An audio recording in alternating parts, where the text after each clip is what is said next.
আসসালামু আলাইকুম এভরিওয়ান, আশা করছি সকলে ভালো আছেন। আমি আজকে আপনাদেরকে তৈরি করে দেখাবো মসুরির ডাল দিয়ে কিভাবে লাড্ডু তৈরি করা যায়। সেটা একদম সহজ একটি রেসিপি। আশা করছি আপনাদের সকলের কাছে ভালো লাগবে আমার আজকের সহজ রেসিপি ভালো লাগলে অবশ্যই চ্যানেলটিকে সাবস্ক্রাইব করে পাশে থাকা বেল আইকনে ক্লিক করে নোটিফিকেশন অল করে রাখবেন, তাতে আমার সমস্ত নিত্য নতুন রেসিপির ভিডিও পেয়ে যাবেন। তো মসুরির ডাল দিয়ে লাড্ডু তৈরি করার জন্য আমি এইখানে 1 কাপ ডাল আমি আগে থেকেই ভিজিয়ে রেখেছিলাম। 2-3 ঘন্টা মতো ভিজিয়ে রাখলেই কিন্তু হবে। আর তারপর ডালটা ভিজে এরকম ফুলে উঠেছে।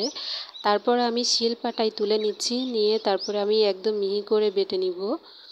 তো দেখতে পাচ্ছেন আমি কিন্তু ডালটা একদম মিহি করে বেটে নিয়েছি। আর এর মধ্যে আমি 1 টিস্পুন লবণ দিয়ে খুব সুন্দর করে হাত দিয়ে মেখে নিব। ব্যাস এতটুকুই কিন্তু ডালের মধ্যে দিলে হবে, শুধু লবণটাই এনাফ, আর কোনো কিছুই কিন্তু এখানে প্রয়োজন পড়বে না। ডালটা খুব সুন্দর করে মাখা হয়ে গেলে লবণের সাথে, তারপর আমি আগে থেকেই চুলায় একটা কড়াইতে তেল গরম করতে দিয়েছিলাম। আর তেলটা খুব বেশি একটা গরম হয়নি, দেখতেই পাচ্ছেন। তারপর আমি বড়াগুলো আমি এইখানে দিয়ে দিচ্ছি তেলের মধ্যে, দিয়ে তারপরে আমি ভেজে নিব।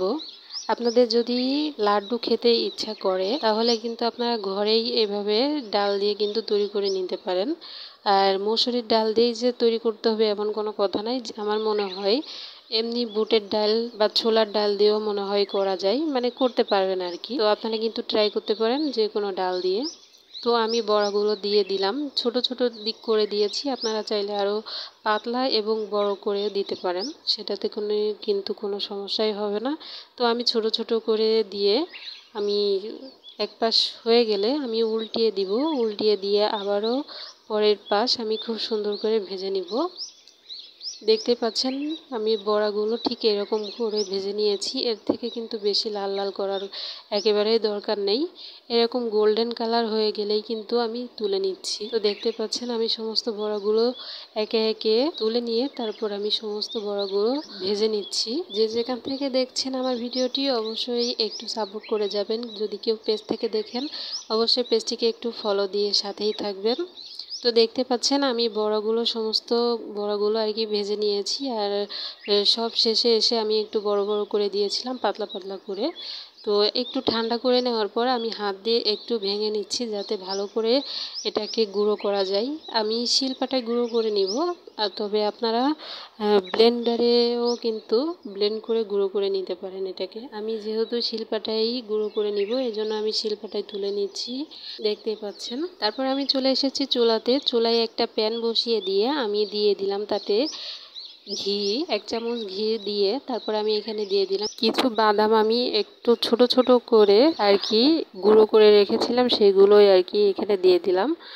দিয়ে তারপরে ঘির সঙ্গে অনবরত নেড়ে চেড়ে জাস্ট 1-1.5 মিনিটের মতো ভেজে নিতে হবে। তবে আপনারা এখানে চাইলে কাঠবাদাম বা কাজু বাদাম বা আমার মতো চীনা বাদামও কিন্তু ব্যবহার করতে পারেন, তাতে কিন্তু কোনো সমস্যা নেই। আর বাদামটা দেওয়ার জন্য লাড্ডুটা খেতে কিন্তু অসম্ভব সুন্দর হয়েছিল। তো আপনারা কিন্তু এইভাবে ট্রাই করতে পারেন। আর দেখতে পাচ্ছেন আমি ডালের যে বড়া করেছিলাম সেগুলো গুঁড়ো করে নিয়েছি, আর এরকম হয়েছে। আর এই গুঁড়োর মধ্যেই আমি রেখে দিব বাদাম ভাজাগুলো, যেহেতু একসাথেই তৈরি করব তার জন্য আমি একই সাথেই রেখে দিলাম, দেখতে পাচ্ছেন। তারপর আমি প্যানের মধ্যে দিয়ে দিলাম 1/2 কাপ চিনি, আর 1/2 কাপ পানির সাথে আমি আরও 1/2 কাপ পানি দিয়ে দিলাম। তবে আপনারা এখানে চিনির পরিমাণটা কিন্তু বাড়িয়ে দিতে পারেন। আর আমি যে পরিমাণ চিনি দিয়েছিলাম তাতে খুব বেশি একটা মিষ্টি কিন্তু হয়নি, মানে মোটামুটি আর কি হয়েছে কোনো রকম।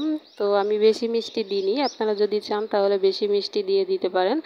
আর যতটুকু চিনি দিবেন তার সম পরিমাণ আর কি পানি দিয়ে দিবেন। তো আপনারা যদি চান যে চিনি শিরা করে নেবেন তাতেও কিন্তু কোনো সমস্যা নেই, চিনি শিরাটা করে নিলে কিন্তু আরও বেশি ভালো হয়।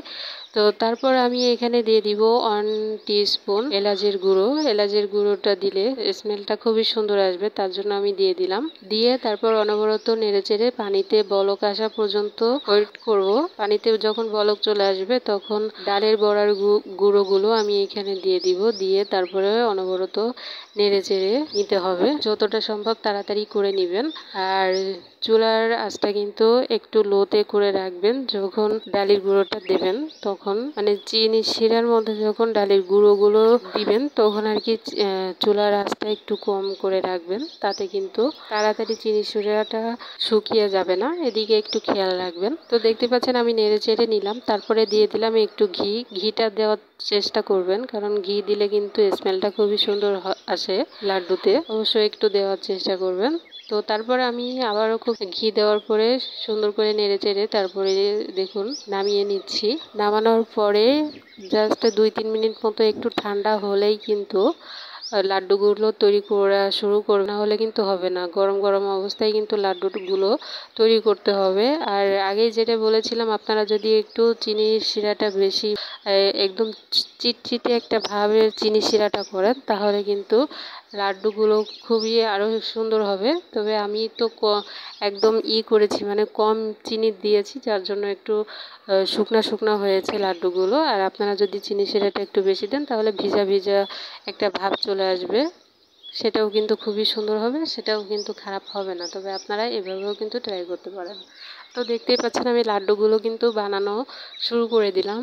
আর অনেকটা সময় লাগছিল লাড্ডুগুলো তৈরি করার জন্য, যার জন্য আমি ভিডিওর স্পিডটা একটু বাড়িয়ে দিয়েছিলাম।